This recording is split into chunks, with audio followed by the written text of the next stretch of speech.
Hello children, how are you all? I hope you all are doing well.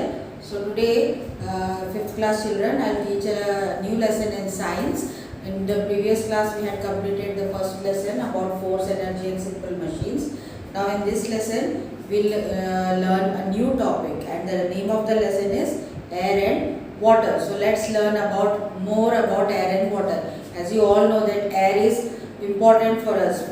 We need air for breathing, is it or not? So all living things need air to breathe, to live, okay? And water is also very important for us for various uses. So let's learn the importance of both this air and water, okay? So think about it. Shabana and Dipti were going on a mountaineering expedition to the Himalayas. Along with the other mountaineering gear, they were also carrying oxygen tanks. Why do you think they were carrying the oxygen tanks? So ఇక్కడ ఒక చిన్న passage ఇచ్చారు. ఏంటి ఇద్దరు friends Shabana Deepti మౌంటైనియరింగ్ ట్రాకింగ్కి వెళ్ళారు. మౌంటైనియరింగ్ అంటే పెద్ద mountains ఎక్కడం, ఓకే. సో అది ఎక్కినప్పటికీ వాళ్ళతో పాటు ఇంకో గ్రూప్ కూడా వెళ్తుంది. సో వాళ్ళు అంటే వాళ్ళతో పాటు కాదు, వాళ్ళతో పాటే ఆ గ్రూప్లోనే ఇంకా వేరే వేరే వాళ్ళు ఉన్నారు. సో వాళ్ళు ఆక్సిజన్ సిలిండర్స్ కూడా క్యారీ చేస్తున్నారు. సో షబానా దీప్తి ఆలోచించారు, ఏంటి సిలిండర్స్ పట్టుకెళ్తున్నారు ఏంటి అని అనుకున్నారు. సో మీకు తెలుసా సిలిండర్స్ ఎందుకు పట్టుకెళ్తున్నారు? So let's know the importance why we need oxygen cylinders when we go trekking on mountains, okay? Air is all around us. It has following uses. All living things need air to breathe. Without air, living things cannot survive. Plants use the carbon dioxide present in air to make their food. The oxygen present in air is essential for burning process. Without oxygen, there would be no fire. Air helps objects such as balloons, kites and aeroplanes to fly. Air is used to inflate tires of vehicles. So చాలా uses ఉన్నాయి. Air అన్నది లేకపోతే మనము బ్రతకలేము కదా. So air అన్నది ఏంటి, మనకి బ్రీదింగ్కి చాలా ఇంపార్టెంట్. ఎయిర్ లేకపోతే మనము బ్రీత్ చేయలేము, అండ్ బ్రీదింగ్ లేకపోతే మనము చనిపోతాం కదా. So all living things need air to breathe. Without air, living things cannot survive. So living things అన్నలోకి ఎయిర్ అన్నది చాలా ఇంపార్టెంట్. ఎయిర్ లేకుండా వాళ్ళు బతకలేరు, ఓకే. ప్లాంట్స్ ఎయిర్లో ఉన్న కార్బన్ డైఆక్సైడ్ని యూజ్ చేస్తారు. దేనికి? వాళ్ళు ప్లాంట్స్ ఫుడ్ ప్రిపేర్ చేసుకుంటారు సన్లైట్లో. సో కార్బన్ డైఆక్సైడ్ అన్నది ప్లాంట్స్కి ఫుడ్ ప్రిపేర్ చేసుకుంటాకి, వాళ్ళ ఎదుగుదలకి అది ఇంపార్టెంట్. సో ఫుడ్ ప్రిపేర్ చేసుకుని ఆహారం ప్లాంట్కి వెళ్తాం వల్లనే ఏమవుతుంది, ఆ ప్లాంట్ ఇంకా బాగా గ్రో అవుతుంది కదా. సో ఎయిర్లో ఉన్న కార్బన్ డైఆక్సైడ్ ప్లాంట్స్కి అవసరం. అలాగే ఆక్సిజన్ అన్నది ఎయిర్లో ఉంటుంది. ఆక్సిజనే మనము పీల్చుకుంటాం. ఆక్సిజన్ అన్నదే మనకి బ్రీదింగ్కి ఇంపార్టెంట్. సో ఆ ఆక్సిజనే మంట, ఫైర్ అనుకుంటా కూడా యూస్ఫుల్. సో గాలిలో మన వాతావరణంలో ఆక్సిజన్ ఉంటుంది కాబట్టి మనము అగ్గిపుల్ల వేసినా అది కాలుతుంది. ఆ ఆక్సిజన్ ఆ ఫైర్కి సపోర్ట్ చేస్తుంది కాలుతాకి. సో వితౌట్ ఆక్సిజన్ ఫైర్ అన్నది పుట్టదు. ఫైర్ రావాలంటే ఆక్సిజన్ కావాలి, ఓకే. సో ఆక్సిజన్ అన్నది ఫైర్ పుట్టడానికి కూడా important. And air helps objects such as balloons, airs and aeroplanes.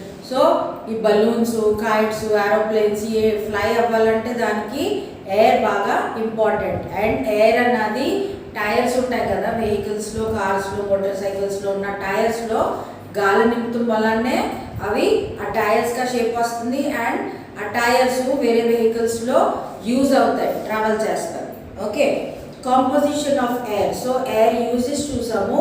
ఇప్పుడు ఎయిర్ అన్న దాంట్లో ఏమేమి ఉంటాయి, సో అది మనము తెలుసుకుందాం. Air is a mixture of gases. So ఎయిర్లో రకరకాల గ్యాసెస్ ఉంటాయి. ఎయిర్ అన్నది ఒక mixture of gases, okay. So it consist about 78% nitrogen. So ఎయిర్లో ఫస్ట్ గ్యాస్ ఏంటి? నైట్రోజన్. అది ఎంత ఉంటుంది? దాంట్లో 78% ఉంటుంది నైట్రోజన్ గ్యాస్ అన్నది. And 21% of oxygen. And the rest 1% consists of various gases such as carbon dioxide, argon, helium, neon, hydrogen and ozone. So 78% అంటే major part of air is consisted of nitrogen and 21% అన్నది oxygen and మిగతా 1% రకరకాల gas carbon dioxide, helium, neon, ozone, hydrogen, organ. So ఈ వేరే వేరే types of gases ఉన్నాయి, అవి 1% ఉంటాయి. Oxygen is needed for respiration and burning. So oxygen అన్నది మనకి దేనికి యూజ్ అవుతుంది, ఇప్పుడే మనం తెలుసుకున్నాం కదా. ఆక్సిజన్ మనం బ్రీత్ చేస్తాము. లివింగ్ థింగ్స్కి ఆక్సిజన్ అన్నది బ్రతకడానికి చాలా అవసరం. ఆక్సిజన్ ఉంటేనే లివింగ్ థింగ్స్ బతుకుతారు అండ్ ఆక్సిజన్ ఎయిర్లో ప్రెసెంట్ ఉంటుంది. ఓకే, సో ఆక్సిజన్ అన్నది బ్రీదింగ్కి ఇంపార్టెంట్. అండ్ ఫైర్ కాలాలంటే, మంట రావాలంటే ఆక్సిజన్ ఉండాలి. Okay, on the other hand nitrogen on the other hand does not support burning. In fact it controls burning. So గాలిలో ఉన్న nitrogen ఎంత ఉన్నది, 71% ఉన్నది నైట్రోజన్. సో ఆక్సిజన్ అన్నది ఫైర్కి సపోర్ట్ చేస్తుంది, బట్ నైట్రోజన్ అన్నది ఏం చేస్తుంది, ఫైర్ని కంట్రోల్లో ఉంచుతుంది, దాన్ని ఆపుతుంది ఎక్కువగా మంటకు రాకుండా. సో ఆక్సిజన్ అన్నది మంట పుట్టిస్తుంది అండ్ నైట్రోజన్ అన్నది దాన్ని కంట్రోల్ చేస్తుంది. ఓకే, ఇది డస్ నాట్ సపోర్ట్ బర్నింగ్ అంటే బర్నింగ్ని సపోర్ట్ చేయదు, దాన్ని తగ్గిస్తుంది. Okay, it controls burning. In absence of nitrogen even a small fire can become very big. So nitrogen లేనప్పుడు ఒక చిన్న మంట కూడా బాగా పెద్దగా అయిపోతుంది. గాలిలో నైట్రోజన్ లేకపోతే మంటలు బాగా ఎక్కువగా వ్యాపిస్తాయి.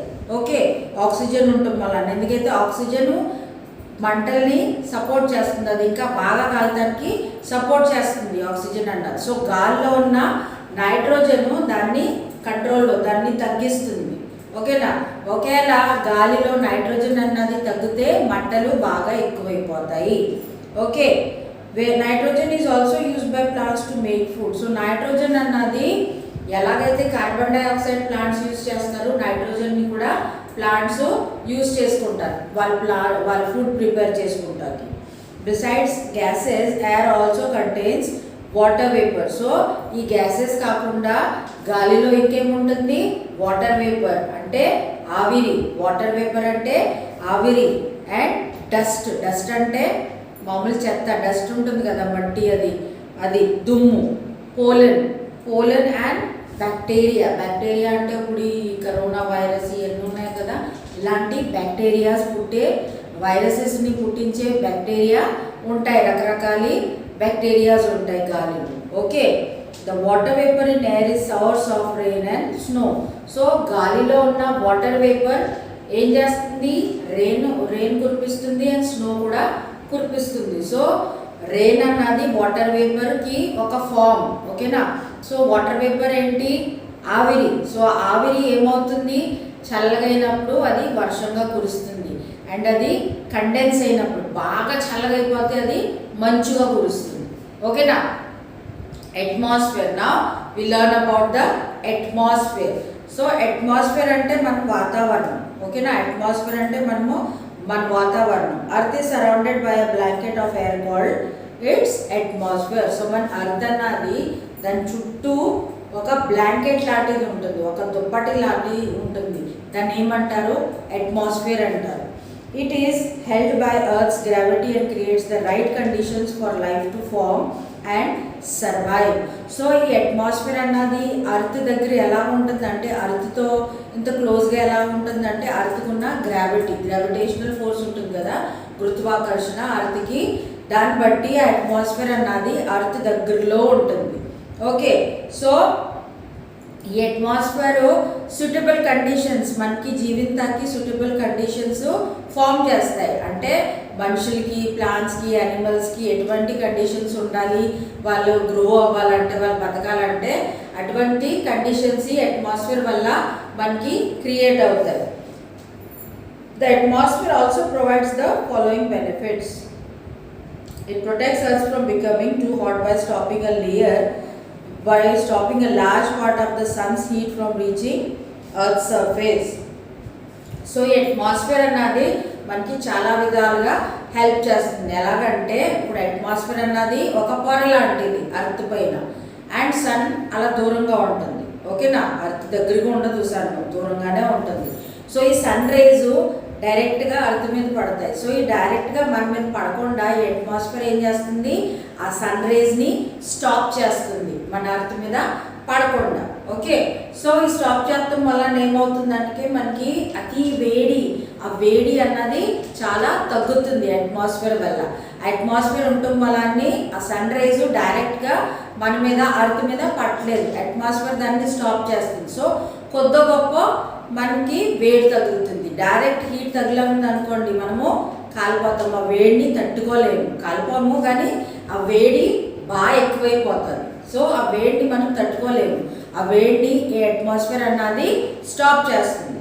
Okay, at night it stops the heat from escaping into the space. Without the atmosphere earth would be a cold freezing place at night. So రాత్రులప్పుడు ఏమవుతుందంటే ఈ సన్ రైజ్ ఉండవు కదా, సన్ రైజ్ ఉండవు కాబట్టి ఏమవుతుందంటే స్పేస్లో ఉన్న వేడి పైకి వెళ్ళకుండా, స్పేస్లోకి వెళ్ళకుండా, మన అర్త్లో ఉన్న వేడి స్పేస్లోకి వెళ్ళకుండా అట్మాస్ఫియర్ ఆ వేడిని ట్రాప్ చేసి ఉంచుతుంది. అది లేకపోతే మన అర్త్ చాలా చల్లగా అయిపోతుంది, చాలా కూల్గా అయిపోతుంది. సో అతి వేడి మనం తట్టుకోలేము, అతి చల్లదనం కూడా మనము తట్టుకోలేము కదా.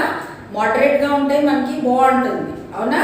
సో ఆ అట్మాస్ఫియర్ అన్నది ఈ రెండాటిని కంట్రోల్ చేస్తుంది, అంటే more heat and more cool. ఓకేనా, అతి వేడితనం రాకుండా ఉంటుంది అట్మాస్ఫియర్ అలాని, అండ్ అతి చల్లదనం కూడా ఉండట్లేదు. ఓకే, సో మనకి అనుకూలంగా ఉంటుంది ఇక్కడ వాతావరణం అట్మాస్ఫియర్ వల్ల. అట్మాస్ఫియర్ ఉండడం వల్ల మనకి ఈ ప్లాంట్స్కి, యానిమల్స్కి, అలాగే హ్యూమన్ బీయింగ్స్కి సూటబుల్గా ఉంటుంది climate. Okay, the ozone layer in the atmosphere prevents the harmful ultraviolet rays of the sun from reaching the earth surface. So అట్మాస్ఫియర్లో ఉన్న ఓజోన్ లేయర్ ఏం చేస్తుందంటే అర్త్ నుండి అల్ట్రావైలెట్ రేస్ ఉంటాయి, అవి చాలా హార్మ్ఫుల్, అవి మన మీద పడకూడదు. మనకి స్కిన్ ఎలర్జీస్, లేకపోతే కంటికి ప్రాబ్లం, అలాంటి రకరకాల ప్రాబ్లమ్స్ వస్తాయి. సో ఆ అల్ట్రావైలెట్ రేస్ మన మీద పడకుండా ఈ ఓజోన్ లేయర్ అన్నది అట్మాస్ఫియర్లో ఉంటుంది.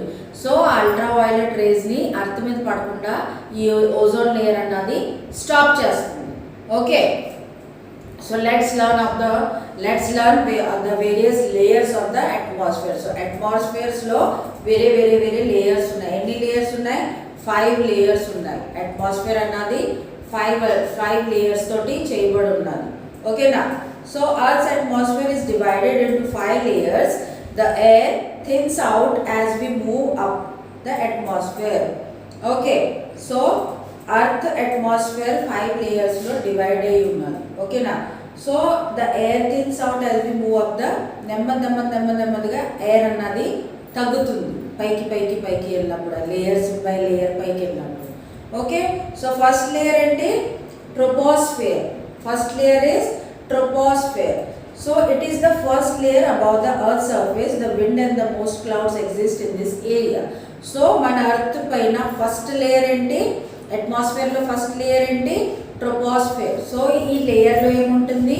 విండ్ ఉంటుంది అండ్ క్లౌడ్స్ ఉంటాయి. ఏముంటాయి? Wind and clouds. సో గాలి ఇంకా మేఘాలు ఉంటాయి ఈ లేయర్లో. సెకండ్ లేయర్ ఏంటి? Stratosphere. Many aircraft fly in this layer. Also the ozone layer have here absorb harmful rays from the sun. So stratosphere అన్న దాంట్లో ఓజోన్ లేయర్ అనేది ఉంటుంది. అండ్ ఈ లేయర్లో ఈ ఎయిర్ క్రాఫ్ట్స్, ఏరోప్లేన్స్ అవన్నీ ఆ ఎత్తులో ఫ్లై అవుతాయి, ఎగురుతాయి. ఓకేనా, సో ఈ లేయర్లో స్ట్రాటోస్ఫియర్లో ఓజోన్ లేయర్ ఒకటి ఉంటుంది అండ్ ఈ లేయర్లో ఎయిర్ క్రాఫ్ట్స్ అన్నవి ఫ్లై చేస్తాయి. దెన్ దాని తర్వాత ఏంటి? మీసోస్ఫియర్. సో మీసోస్ఫియర్ అంటే meteors or rock fragments burn up in the mesosphere. So mesosphere అంటే మిటియోర్స్ ఉంటాయి కదా, రాళ్ళు లాంటి, రాక్స్ లాంటివి స్పేస్ నుంచి పడుతూ ఉంటాయి.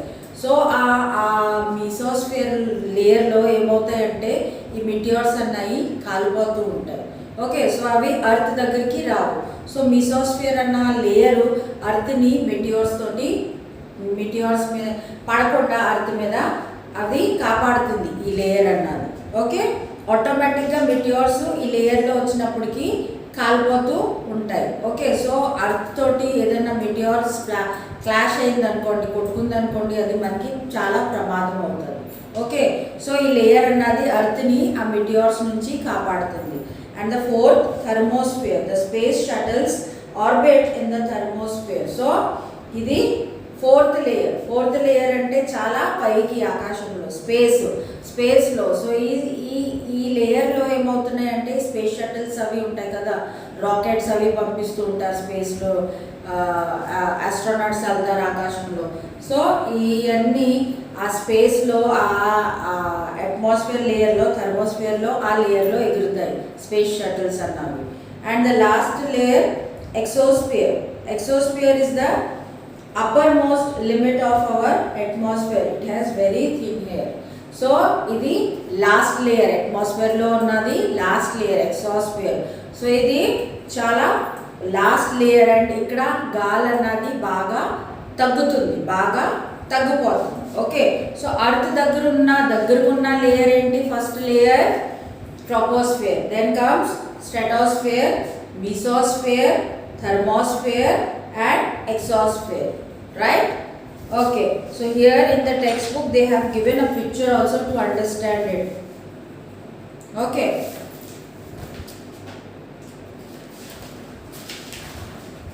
then the properties of air. Properties of air enti? Air has the following properties. Air occupies space. So properties ante gunalu, air kunna గుణాలు, వేరే గుణాలు. సో ఫస్ట్ ప్రాపర్టీ ఏంటి? Air occupy space. ఎయిర్ అన్నది space occupy చేస్తారు. అంటే ఒక గాలి ఉన్న బుడగ లాంటివి చూడండి, అది గాలి ఊదితే బుడగ ఏమవుతుంది? పెద్దగా అవుతుంది. సో అక్కడ ఏమైంది? స్పేస్ ఆక్యుపై చేస్తుంది కదా, గాలి ఒక షేప్ తీసుకుంది. సో అది ఏ విధంగా మనం ప్రూవ్ చేయగలము? ఒక ఎక్స్పెరిమెంట్ ఉన్నది ఇక్కడ చూడండి. Air is the gaseous form of matter. One of the properties of matter is it occupies space. So like any other matter, air also occupies space. Let us verify this through an activity. So ఇక్కడ ఒక activity ఉన్నది చిన్నది. So ఈ యాక్టివిటీలో మనం ఏం చేయాలంటే 2 boxes తీసుకోవాలి. Okay, so 2 boxes తీసుకుని 2 బలూన్స్ తీసుకోవాలి. 2 boxes and 2 pencil boxes and 2 balloons. So ఒక బాక్స్లో ఒక నార్మల్గా బలూన్ని ఊదకుండా దాంట్లో ఎయిర్ బ్లో చేయకుండా బాక్స్లో పెట్టండి. సో అది నార్మల్గా క్లోజ్ అయిపోతుంది కదా, దాంట్లో గాలి లేదు కాబట్టి అది క్లోజ్ అయిపోతుంది. అండ్ రెండో బలూన్ ఏం చేస్తారంటే మీరు ఊదేసి ఆ పెన్సిల్ బాక్స్లో పెట్టి దాన్ని క్లోజ్ చేయండి. క్లోజ్ అవుతుందా? క్లోజ్? అది అవ్వదు కదా, ఎందుకైతే అక్కడ ఎయిర్ స్పేస్ ఆక్యుపై చేసింది బలూన్ లోపల.